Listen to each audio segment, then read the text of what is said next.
What is up, everybody? It's Josh here again, and today we have a new Nightingale video for you. Today we'll be showing you 15 tips and tricks for beginners to survive in Nightingale. Let's get into it, shall we? Very first tip that we're going to share today is that recruited people or your followers are absolutely amazing, and I'll tell you why. There's several reasons why to get a recruit and have them with you at all times. One of the main reasons is that they actually carry stuff for you, and you can manage their equipment when you hold E on them, and their inventory you can also dismiss them from that. But if you just look at them, hold E instead of hit E, you can manage equipment in an inventory. You'll bring up your inventory and you can give them stuff and take stuff from them. You can also give them armor and other tools as well if you wanted to, that they can use.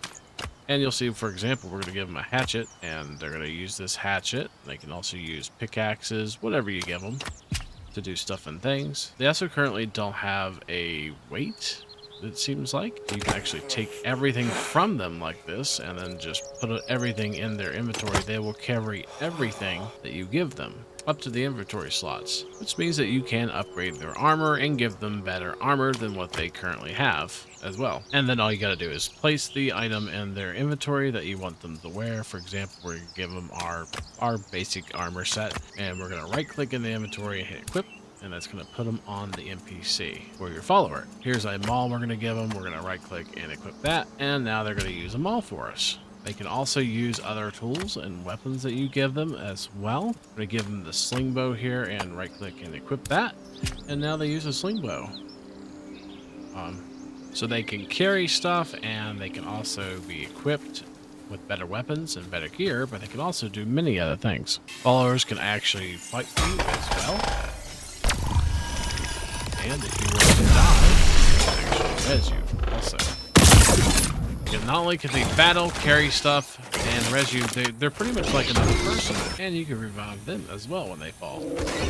That's not all that followers can do. Your followers also can autocraft for you, so we're going to go ahead and build this box right here, and we are going to have our follower, he's around here somewhere. Oh, there he is. So what we're going to do is we're going to put the mats for this second box right next to it, into this box, and the followers, they will actually pull from their inventory or from boxes that you give them permission. So they have to have permission to get into boxes.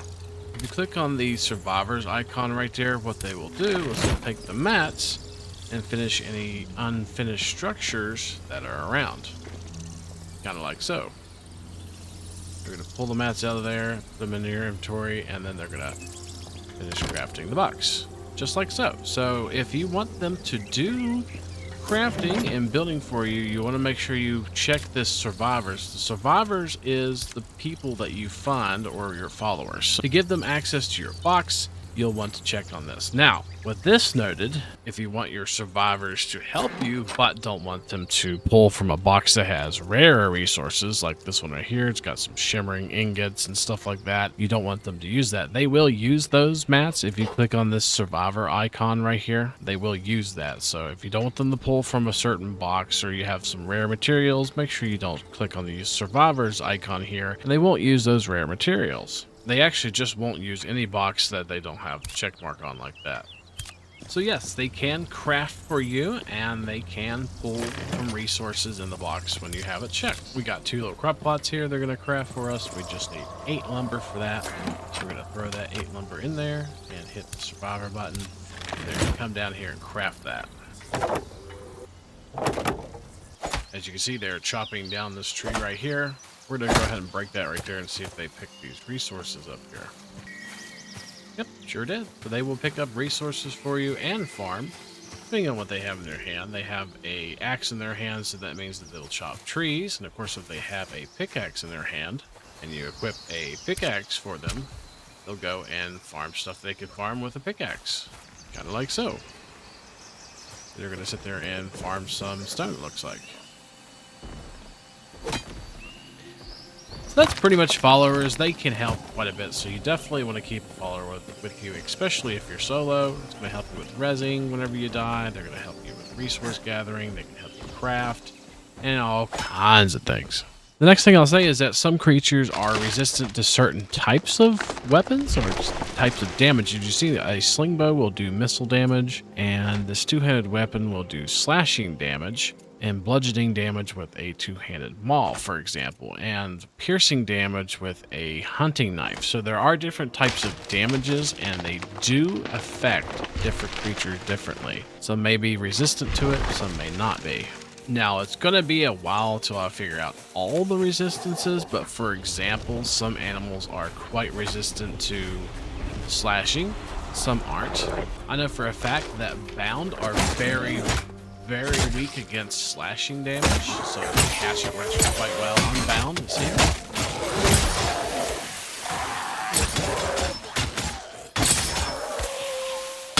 Of course, whenever you're doing damage to enemies, make sure you're aiming for the heads. There is a quest that lets you kind of figure out where the crit spots are for mobs and stuff like that, but for most part, aim for the head. You'll see a yellow damage marker whenever you hit that crit spot. White being just normal damage. There's also a block in the game. If you were to right click with most weapons, you will block, and of course left click will actually shove things away, which usually knocks them down like so, but does use stamina. As you can see, your blocking can be countered. Once that blocking gets completely full, if you let go, get away, you can only block for so much before that blocking bar gets full. Once it does, you are no longer blocking. Like so. And also, where automatons, they are more susceptible to pickaxe damage. And actually, you can harm them with pickaxes after they die. They do a huge amount of damage against pickaxe. You can take that pickaxe and farm it afterwards. And it seems like grasshoppers also, they take quite a bit of stabbing damage. So if you stab them with a knife, they take quite a bit of damage with piercing, it seems. So you kind of got to figure out which animals are resistant to what. This next tip may be self-explanatory. You may have seen it before, but umbrellas are actually really important in this game. There's a few different reasons why. Whenever you're going through the quests in Nightingale, you will unlock the ability to get on an umbrella. We'll also go over how to purchase them from an essence vendor later, but whenever you have an umbrella out and you hit space when you jump, you can actually glide. And that is quite useful whenever you need to get down a cliff or something like that. It does use stamina whenever you use the umbrella, so be careful of that. Don't want to fall to your death. So all you gotta do is jump off, then just hit your umbrella, and you won't take that much fall damage. So you can glide with the umbrella. The umbrella is also great for what we're currently in, rainstorms. If you have a rainstorm, then you can pull out your umbrella. This includes hail as well. Doesn't matter, any kind of storm that will get you wet, which will in turn reduce your stamina. So you don't want to be wet. As you can see here, the rate of stamina regeneration is reduced when you're wet. So you want to keep your umbrella, and you want to use your umbrella whenever you have a storm. And that will keep you from getting wet, and also keep you from taking damage from hail in the forest biome as well. There's one more reason to use the umbrella, and that is in the desert. And that is, if you are in the desert, you will notice that the umbrella will keep you from getting hot. So it's basically your permanent shade. Now, going into the shade in any part in the desert will keep you from getting hot, so keep that in mind. If you see any shade on the ground, you can go into it and keep you from getting hot. But if you're out in the open sun, you'll get hot, and hot is not good for you either, just like wet isn't. Hot reduces your maximum stamina as well, so you can 100% prevent this by having an umbrella out. As you can see, the umbrella will keep you from getting hot, and it'll keep you pretty much shaded from the sun everywhere you go. And you can also have a knife out if you use the umbrella, so you need to protect yourself. And of course, the right click on the knife is not a block, it's actually a jump. And it works without the umbrella as well, as you can see here.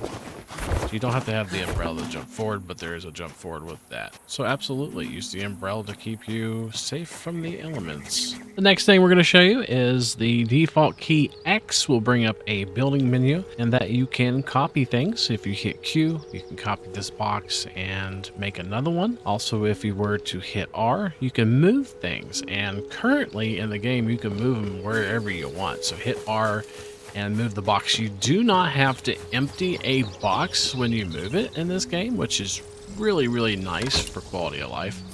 And now you can see all of our ingots and all that are outside now. And if we hit X again, it will get rid of that menu. So hitting X, we can hit that, we can move it again or destroy it. You can actually destroy things to get the mats back.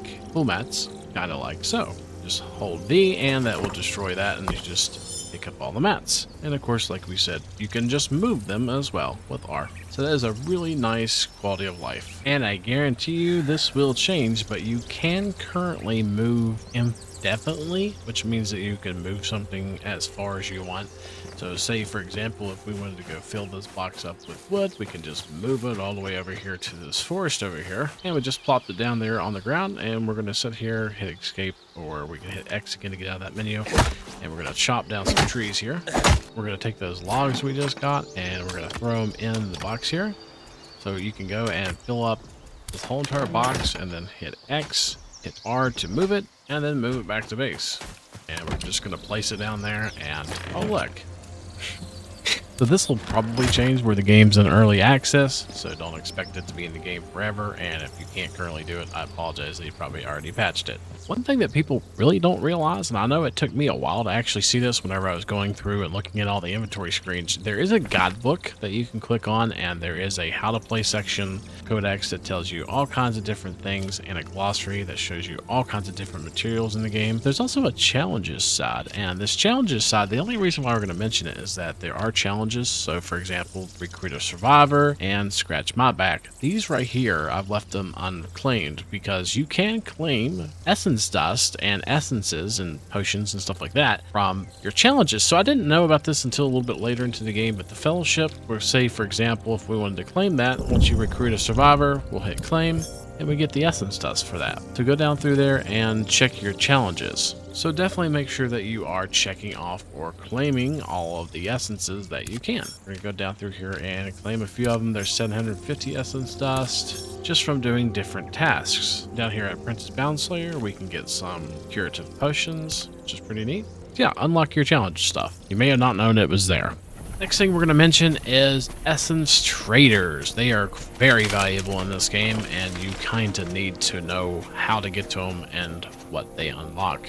Anytime that you go to a brand new realm, you can bring up your map and see that there are essence traders on the map. They will look like this right here. Kind of looks like a little ticket or something like that. I don't know what that is. But the essence trader, you can right click, you can add beacons and stuff like that and head towards them. I like to use these world beacons because the world beacons will actually show up. As you can see right there, we got a world beacon that we can now follow, and we're going to head towards the essence trader. And a lot of times when you get to these essence traders, you'll be able to spend your essences. We got quite a few essences, and we have a guide on essences. If you're interested in that, check it out on the channel there. Get through here and buy anything that you haven't already purchased. So for example, you can get some crafting stuff. You can unlock the alchemical boiler here, upgrade bench, all that good stuff. We've already unlocked all of these. But you can also buy resources here with essence dust with the essence traders. They are quite valuable and are quite valuable to your progression in Nightingale. So if you have some extra essences and you're going by an essence trader, make sure you check and make sure you have all the stuff that you want to be able to craft unlocked. Looks like we got an extra building piece here we've never actually unlocked. Some augmentations, a different light,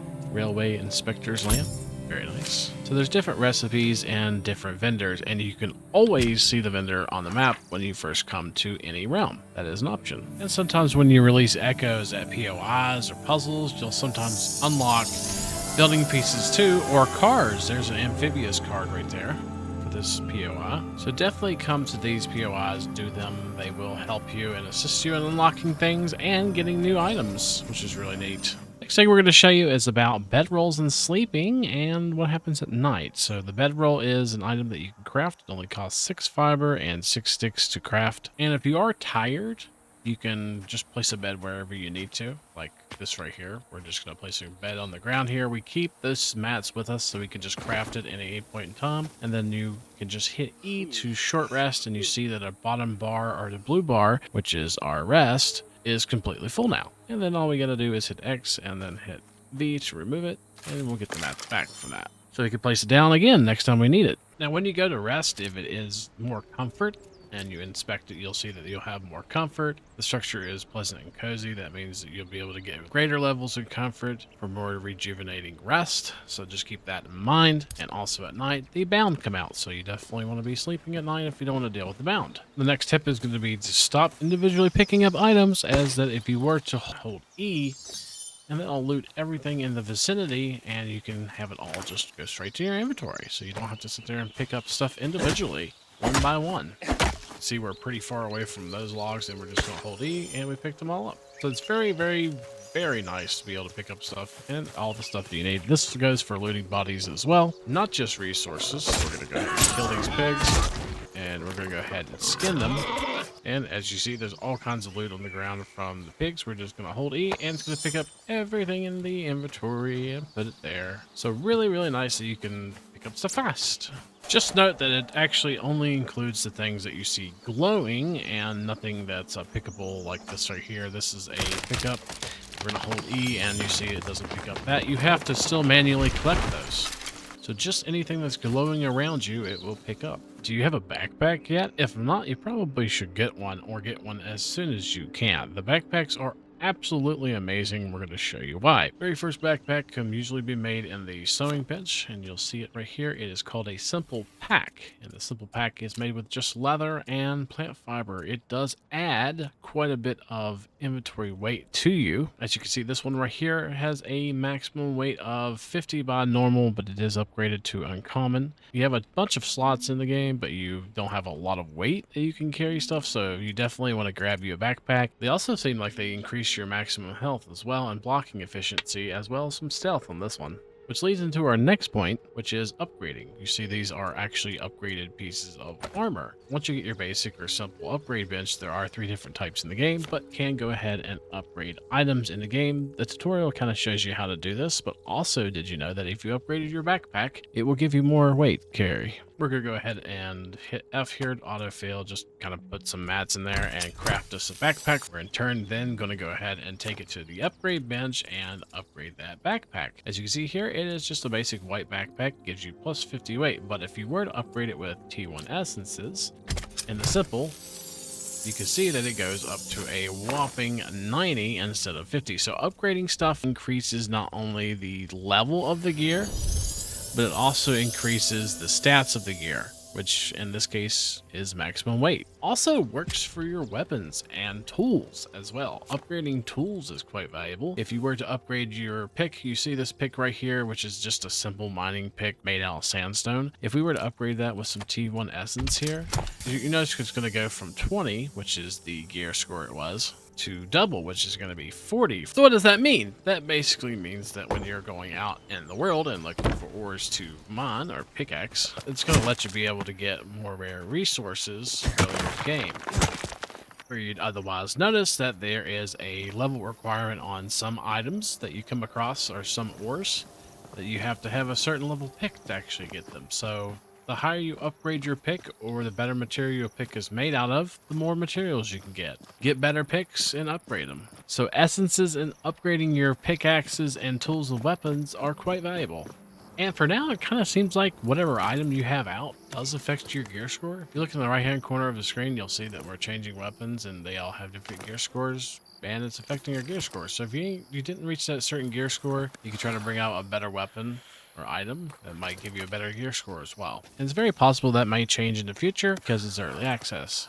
Next thing we're going to mention is Fae Towers and how important they are. As you can see here, it says you ascend the top of the tower, defeating the challenges within, and completion will give you the ability to get synchronous lotuses and reveal the locations of other points of interest in the realm. It's really easy to go and do these. They give you tons of essences, unlock things, and this is kind of what the towers look like. All you need to do is progress and go to the very top of the tower to unlock the tower. There will be several bound that you'll have to kill within the towers, so be careful of that while you're fighting your way to the top. And then also in this little synchronized lotus chest, you'll get a synchronized lotus, which is used for personal portals.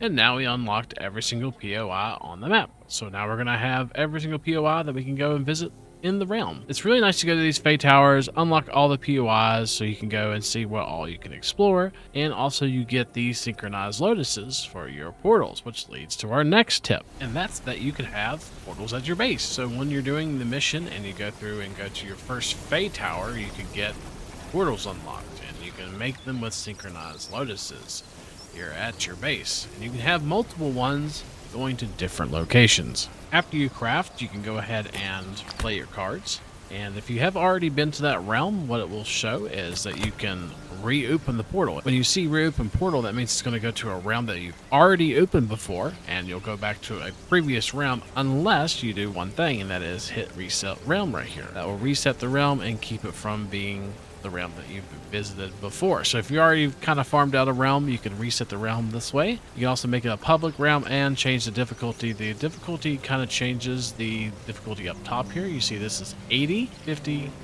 and medium is 30. So you can change the difficulty as well here before you start a realm.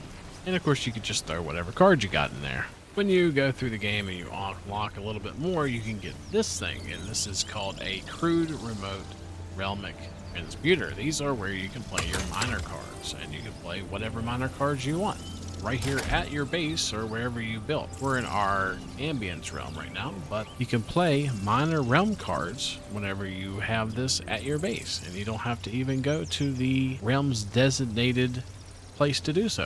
One of my absolute favorites is the Thin Veil card. This card will give you a deduction to your durability for your weapons and stuff, but it does make you move quite fast, and you can sometimes see space, which is really nice. Also, it increases your movement speed and modest stamina and efficiency increase, so you get to jump, but you have a slight durability drain increase, which kind of sucks, but it's still a great trade-off. The next thing we're going to be showing you is how to kind of name things in the game. So you can actually name these portals that you just made. Name whatever you want. We named that one Swamp and that one the Desert because these are all the portals that are open.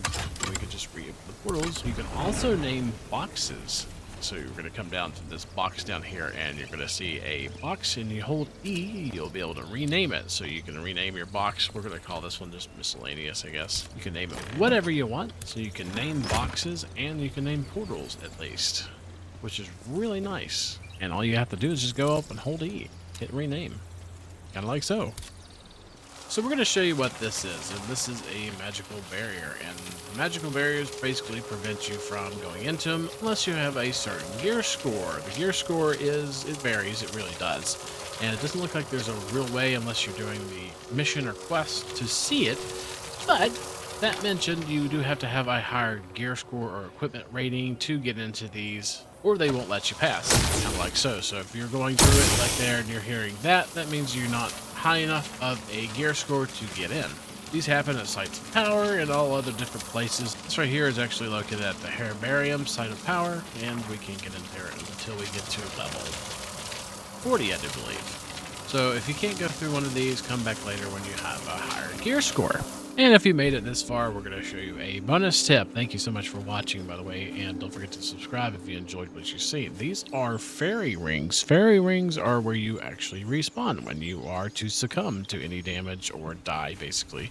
You can respawn at fairy rings. So if you place a fairy ring down, which requires one synchronous lotus, you can make you fairy rings, and you can respawn back them. So this is a really good thing to have around, and I'll show you why. So you can pick these up and move them anytime you want to. So we're going to go ahead and destroy this one, kind of pick up the mats and go to another realm. As long as you have the mats, you can pretty much place them everywhere. So basically, if you were getting ready to go to a boss, or maybe if you're going to fight a group of mobs that you've never fought before and you're not 100% sure you're going to live through it, you can go through and place a fairy ring down. The fairy ring will let you spawn back to where you place it down at.